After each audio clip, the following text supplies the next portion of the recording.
evening, everybody, and happy Tuesday night. We're here with Office Hours at Unlock the Middle, an opportunity where we come together as a group of educators, educational leaders, to tackle a certain subject that we just don't know what it is yet, but we're going to find out. My name is Dean Packard, one of the co-founders of Unlock the Middle, and welcome to the platform tonight. I got a great, we got a great cast of leaders here that are going to absolutely take on this next situation that we have and really rock it out of the park. Josh Tovar, how are you, my friend? Nice to see you down there in Texas. Hello, everybody. Josh Tovar, proud principal of Memorial Pathway Academy in Garland, ISD, Garland, USA. Ready to rock and roll with Office Hours, a 20-minute problem-solving show. What would you do? So it doesn't matter where you're at. We want to hear your input on the rebroadcast, on the replay. Let us know what you would do in this scenario. All scenarios that are presented during Office Hours are real-world events that have happened before. But you know what? Before we get into that, we're going to go starting right here in the Midland area. Introductions real quick. Where you're at, name, please. Tell the audience who you are. Hi, I'm Marty Makuta. Where are you at, Marty? I am in Texas. I have been teaching and in education for about 28 years. What city? Lubbock. Lubbock. Thank you, Marty. Hi, I'm Diana Montgomery. I'm in Texas, in Garland, ISD. Nikita? Hello, Nikita. I am from Garland, Texas. Awesome. Michael Bobo, Tampa, Florida. Awesome. All right, here we go. We only got 20 minutes, folks. So we're going to warm up the brain real quick. And we're going to start off with the host. Dean, what was your very first car owned ever? Ooh, Mercury Montego. It was probably about 20 feet long. I remember that. $300, and I put it on the road, and I thought I was the coolest guy ever. What is it again? Mercury what? Mercury Montego. All right. I don't even think they make them anymore. Dean, is that where you put your feet below and you remove the car? All right. What do you think? A Barney Rubble? A Fred Flintstone? Wise guy. All right. Good. Florida. What was your first car? A 1987 Chevrolet Nova. No, love those Novas, exactly. Marty, what was your first car? I had a 1972 Chevy step-side truck with a 454 engine. Oh. Nikita, what was your first car? It was a 1992 Honda Accord. All right. Montgomery, what was your first car? Oh, wow. I have a 2001 Ford Focus. All right. Mine was a 1976 Datsun 210. It was very cheap on gas. Trust me, we didn't have money for anything else. All right, here we go. 'Tis the day. So, what is the right thing to give, ladies and gentlemen? You can't say both. What is the right thing to give, Nikita? Flowers or candy? Candy. Montgomery. Flowers. Packard. Candy. Nikita. Marty. Candy. Bobo. Definitely flowers. The correct answer is what Michael just said. Flowers. Exactly. Exactly. Those answers? Who makes those up? Survey says. Exactly. No, that is the best from. answer. You're all wrong. You said candy. All right, one more. Here we go. Let's tear that Band-Aid off of people. Yesterday, was it interference or not? Packard. No. Nikita, do you know what I'm talking about? Yesterday was Monday. No, if you would have said Sunday, yes. Sunday. My bad. You're good job. Thank you. Good job, Nikita. I wasn't going to correct you on the air. Thank you. Nikita, Sunday, I love was it you. Held them interference? accountable. Yes. Bobo, was it interference? No. Marty, was it interference? I didn't watch. Montgomery, was it interference? No idea. I just watched a little pieces. No, I don't know. The answer is? Yes, it was interference. He did grab him around the waist. Yes, he did. Exactly. And trust me, I'm not an Eagles fan whatsoever. All right, here we go, everybody. Thank you for calling me out, Nikita. I appreciate the correction. Here we go. Scenario. Real world examples out there for either brand new principals take over a campus, brand new assistant principals, a scenario. So I'll read it out there. Tell us, America, what would you do? Since you arrived on your campus, you notice one teacher who always shows up to faculty meetings and sits in the same seat and close to the front. This team member always brings their papers to grade during the meeting, all meetings. You know this team member is loved by the students enrolled in her class and requested by many other students to be in their class. This team member is very cordial to some, but keeps to themselves throughout the day. While you are presenting, this team member continues grading papers, but now you see more following their actions by grading papers or texting. What do you do, Michael? First thing I would do is make sure that we establish some norms for our faculty meeting. I think it's very important because we do it in the classroom all the time. But secondly, I think it's very important that we have a faculty meeting that is engaging and it's not always a sit and get. Every time we get a sit and get, it's a lot of times people don't want to listen, even if it's important information. So I think the engagement part of a faculty meeting is very, very important. Good. Nikita? I would say I agree with Michael. I'm going to believe that meeting norms were never established, and that's why it happened. I would call that teacher in individually and talk to that teacher about it and take notes of whoever else was, grading papers at that time. And then the next meeting have definitely meeting norms posted as to what's expected during our meetings. Thank you, Nikita. Marty, talk to us. I agree. Definitely have to set the norms. And if you're engaging, if you're moving around and interacting, then you can't sit still and grade your papers. I also believe you need to have a one-on-one conversation if that's happened more than once. And I think you should do some randomizing seating when you come in, have a plan to randomize and mix and match as they come in. Dean Packard? Interesting, because my mind went right to what everybody said right away. So we're all calibrated on where we're thinking. But I would say this to myself: I better be damn good, because if I'm not good, nobody's going to watch what I'm doing. So if I'm selling a bag of goods that their eyes aren't on me and their ears aren't listening, then I've done something wrong. Because I'll tell you what, when I have their attention, it's like students in a classroom. I better be on my game. I better be performing, and I better be selling something that's got their eyes open and their mouth going, Okay, because if that's not the case, then I'm wasting somebody's time. Perfect. Yes.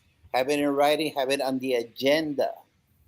Make sure that there is an agenda posted there so that everyone understands the very first thing of the norms. And whoever's taking the lead, because many times assistant principals take the lead on the meetings. The principal can take the lead also, but that those norms are established before every meeting. So what do those norms? What does that look like at your house, Marty? Everybody participates. Tame your technology. We have values, which are positivity, community, and growth. So if you're not exhibiting one of those, the people at your table are going to check you on it in a nice way. But we're going to call each other and hold each other accountable, because we got a lot of work to do. We got a lot of gaps to cover, and we don't have time to sit here and grade our papers. This is our time together. We're going to honor each other's time. We're going to be on time. We're going to participate and get out. Thank you for sharing. Bobo, what does it look like? So we had this acronym of ACT: accountability, collaboration, and teamwork. So the accountability part, just like Marty said, we have to make sure that we hold each other accountable so that we're involved and make sure that we stay involved in no matter what meeting it is. And it could be a faculty meeting, a PLC, it doesn't matter. But holding each other accountable goes to the collaboration part, because if we're not collaborating together and we're not keeping our eyes focused and our minds focused on what we're doing, it doesn't matter. And last week we continued to use teamwork together. So we're doing this together. So nobody's alone with this. So you grading papers is not an option, because I'm not grading your papers. You need to be paying attention to what's going on, because you're a part of our team. You're not by yourself. We're doing this together. Love it, Michael. What does it look like there in Titanville? So very similar to Michael and Marty, actively be engaged. Be on time is important, because the day is so busy, but we have a limited time to get what we need done. And also how do you want your teachers, model by example, your students actually model by example. So how would you expect your teachers, your students to behave in the classroom? So in our meetings as well, you should behave in the same way you want your students to behave. Montgomery, what does it look like with the Jaguars? Well, in Memorial, we basically, obviously, is be on time. That's kind of is respect each other's time. But also, I have seen that participation and just kind of make them be part of the presentation of the content, just like we ask the teachers to do with the students, for the students to be participating all the time, kind of keep them on the toes, and kind of we group it in different ways so everybody's participating, just be ready for any question. So it's no time for them to be in technology or anything else. It's just making being part of it with the content. Dean. You know, I look at my faculty as my classroom, and so I have 70 of them that are going to be looking at me. It'd be the same expectations that I would have for them that we would for the kids. There's an agenda that's going to drive everything we do, but there are the 3 B's that I always look for: be early, be ready, and be active. Because I'll tell you what, that time is going to go by very, very quickly, and if we don't maximize it together, again, it's a lost opportunity for that one step further towards our end mark and whatever our journey is going to be for the year. So again, it's and I'll tell you something, and when there's no dead time in a faculty meeting. So when we're done, we're done. If we can finish in 20 minutes, goodbye. The sun is shining. Go and enjoy it. But if it's going to take 40 minutes, we're going to be there until we're done, because only thing that matters is that we do what we have to do for kids while we're there together. Josh. Now, the one thing that we need to look at for a new assistant principal that just got hired, or new principal, because we know that they're getting hired every moment, just like teachers. So the reality is, and you could agree with me or disagree with me, is that we have always a handful of weebies at our campus. Do you know what a weebie is, Michael? Nikita, do you know what a weebie is? First time hearing that term. Marty, do you know what a weebie is? We be here before you, but we be here after you. So it's those people that are the ankle biters. I knew you knew it, Dean. So it's those people that are going to push back at you, right? The ones that don't drink the Kool-Aid, for whatever other term you want to use, and what your vision is, and it takes a while to groom them along. So, question to you out there, Michael: how do you bring about those weebies just during that kind of family time? Because you know what? To me, faculty meetings are family time. Because when you're in a big high school, Titanville, you could go a whole month without seeing another colleague, because they're so big. In some middle schools that are 1,500, you might not see somebody for 2 weeks or longer. So when you're together in a big faculty meeting, that's family time. So what about those weebies, Michael? How can you try to bring them aboard and just address this during this faculty time? So I would make sure that if we're talking about this individual, have a personal conversation with them, as we've spoken about before, but bring their talents to the forefront. If we're not mistaken, during the scenario, they said everyone wants to choose their elective or class, whatever they're teaching. So how do you do that? What does that look like? Not only that, but also we always did random seating, and we always had like teams sitting together, if it's by content area, if it's by grade level, if it's starting to mix them up so that we can have different icebreakers. But if you continue to do that, everyone becomes a big family, right? Because I might not see you every day, but I know during the faculty meeting, I'm gonna have to interact with somebody different, not just my little crew that I always interact with. So first, I will make sure that teacher feels a part of the family, because a lot of times I think we just assume that people feel a part until they do something outwardly that we notice that they don't. So we need to make sure that we know how our family is run and what's going on with our family.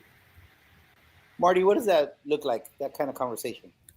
I agree, Michael. That was a great answer. I think you've got to make your culture. And so we set our values together each year. And like I said, ours were positivity, community, and growth. So we believe in that community aspect. So we really pump that up throughout the year. We connect in ways on purpose, because I know that a lot of people are leaving the profession. And one thing that is a big reason is they don't feel connected. And when you feel connected with each other, you support each other. It's a hard job, so we can't do it alone. We need each other. Sometimes I'm going to help hold you up, and sometimes you're going to help hold me up. And some of the ways that we do that is we have something called a CAV, or a Cavalier CAV connection once a month, and we just have fun together. We might have a bunco party, or play charades, or a scavenger hunt, mocktails and popcorn, whatever it is.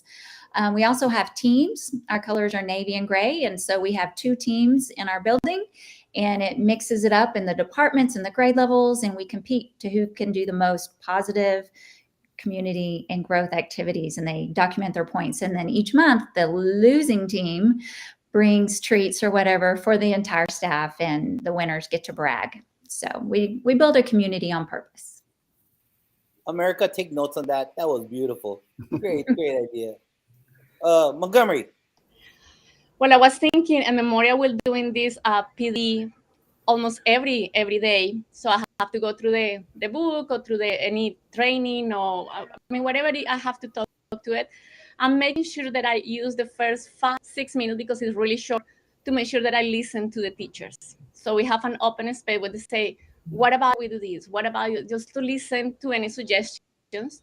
And the very next meeting, I use the same 5 minutes, not to only listen a little bit, but I say, okay, this is what we are at this moment. You suggested this is what we are right now. It might or it might not happen. So when they actually feel that they're listening and I'm working to whatever suggestions they have, the answer is a little better, and it's more positive, more when it's we have so many information to give up. Now, going back to the person who just doesn't want to be there on the staff, we always stay with the positive first. Hey, I have seen you do this amazing. Teacher, look out for this. Help me out. If you are the model, help me to model this and all this. I'll see you how they follow you. Just help me to bring this up. So just exactly the same thing that we do with the students, we do with the teacher. Just help me out to bring this model up, model how you're supposed to act in these meetings. Dean? I love what everybody's saying here, because I'm going to go back to what Marty said for a minute about recognizing the culture in your building and what the expectations are. I think if you've been in a building for a long time, you've got a great opportunity to be able to build each year on what you think is important. And I think when you gather teacher voice into the whole equation about why we do what we do and the purpose that we provide for what our vocation is, the stronger you are. The Weebies in our building, I can just say, don't really exist that much. There's always going to be somebody who has a different attitude about something. That's just human nature. But in the end of the day, if the common denominator of the spiral staircase in the middle of that is what is best for kids and everything that you do, there's really a non-debatable. Okay, because you can go to any profession you want, and you can leave education anytime you want to leave too. And we can help you leave if you're not in the right place. And that's our job as leaders. But we're also there to help plant seeds to make everybody as good as they can be by empowering them, recognizing their skills, and more importantly, celebrating the heck out of them when they do something great. Because any leader is only as good as the people that are around them. So stop and think about that for a second. And the more you build that type of mindset, that growth mindset, and that mindset about, evolving for kids takes the forefront. Nikita? Well, I believe as educators, one thing we should always be open to is learning and growing. So if you've been teaching for 20 or 30 years, as we call the Weebies, education has changed from 10 years, even 5 years ago. So definitely give them that task of what's new, what's developing to help them grow. Because clearly, if you put up a blinder that you can't grow anymore, you may have maxed out your road in education, because there's room to keep growing and learning. So we need to work on those Weebies. Awesome. Thank you. How can people reach you on Twitter real quick? Montgomery, tell them. At Diamond Tech in Twitter. Nikita? At Nikki Jones 21. Michael? At Michael Bobo 74. Marty? At Marty Makuta. Dean Packard, the host. I'm up there. You see it, CMS Principal 1. All right. Thank you, everybody, for joining us on the replay. Please share it, like it, spread the word out, making sure that we're stronger together, because these are real-world examples that we all face as administrators. And maybe future administrator, assistant principal, you will run into situations like this where you have to have those kind of conversations, face those challenges. But in the end, just like our host said right now, it's all about making the right decisions to making sure that our kids always become the better version of themselves, thanks to the adults supporting them. Thank you, everyone, for being here. Dean, I think that's the time to ring the bell. Office hours is now closed. It sure is, Josh. Great job, everybody. I want to thank you once again, Marty, Diana, Nikita, and Michael. Great job tonight. Everybody out there in your buildings, have a great week with your kids. Make sure those kids come first. Don't ever forget that. Support each other and celebrate each other. Have a great week, everybody. Thanks for joining us on Unlock the Middle.